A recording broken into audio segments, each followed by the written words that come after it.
Hi there, housing heroes. Welcome back to the Smart Landlord. We're here to help property owners manage better, stress less, and still sleep like a baby even when there's a storm out there. I'm your host, Francisco Nieves Saranto with RentCare Property Management. I've been doing this for over 3 decades here in Central Florida and seen about every kind of tenant, from the golden unicorns to the walking red flags. Today's episode, it's one that I think every landlord should take notes.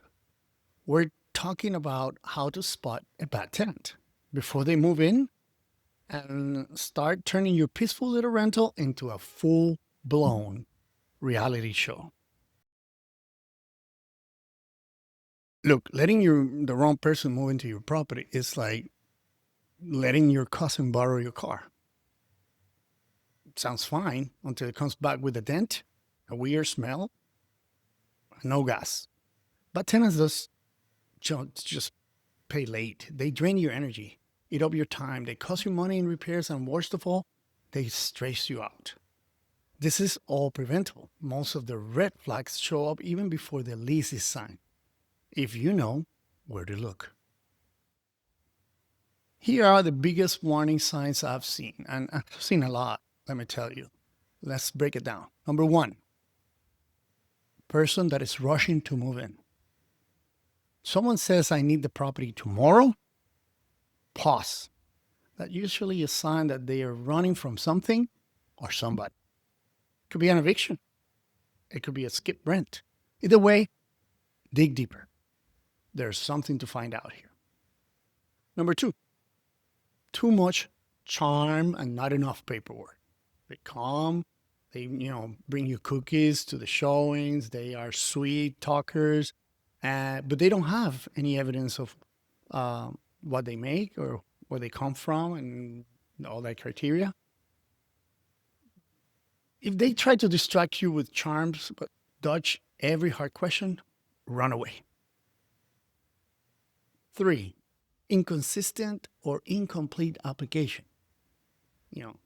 Gaps in employment history, missing references. This is not just a mistake. Those are cues. Number 4, won't let you contact the previous landlord. That's a big red flag.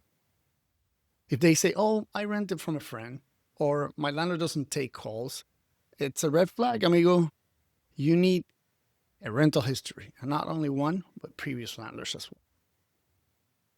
Next one will be bad credit with no explanation. Look, bad credit could happen to anybody because life happens, but there's no explanation. And when they start to get defensive, that's not a good sign. This one is close to my heart.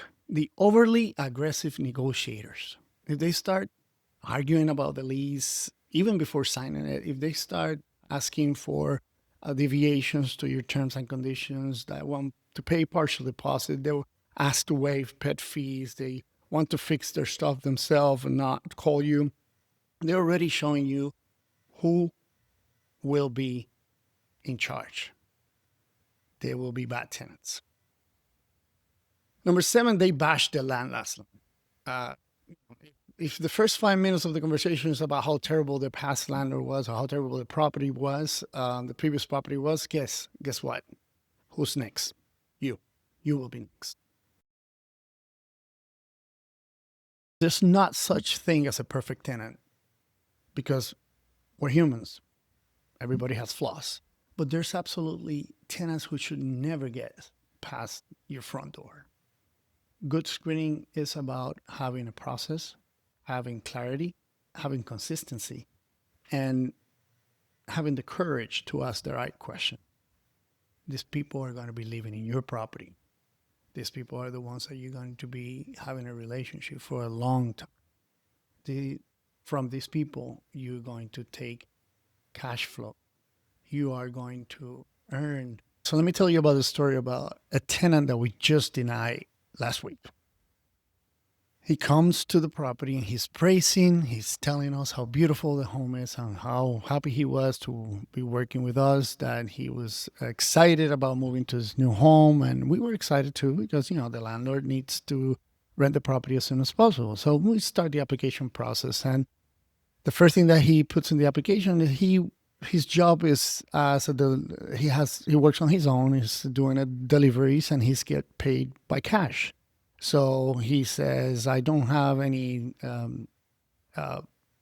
payment stubs or tax returns, but I can show you my bank statements and I can show you how much money I make on a monthly basis. So, okay, we can maybe take a look at that. When do you need the property? So I need the property right away, this week if possible. Then, okay, we're going to verify your landlord. And the landlord says for extenuating circumstances, we terminated the lease, but it was amicably. So we said, okay, well, let's call the previous landlord. And the previous landlord said, well, he paid late a few times. He was a great tenant, but he did break the lease. So we said, well, there's too many red flags. We have to deny him. We deny him, and he becomes a really violent, really uncontrollable violent to us verbally. So we said, well, we dodge a bullet here. If we let him in the property and he stops paying, that mistake could have cost that landlord thousands of dollars. That shows you that sometimes a 5-minute phone call can save you 5 months of aggravation and stress. All right, friends, here's the truth. There's not such thing as a perfect tenant, but there are absolutely great tenants and absolutely tenants that should never pass your front door. Good screening is about consistency. It's about clarity and it's about courage. We've screened thousands of tenants. It's not about being harsh. It's about protecting your property, your peace of mind, and your future cash flow. Before you start accepting applications, make sure you have a list of questions that you have, the resources to screen, and verify the information you're giving. And you are prepared to say no to those who will not pass your criteria. Believe me, it's worth the time and effort to find out. If you're self-managing and you're tired of playing detective, maybe it's time you hire a property manager.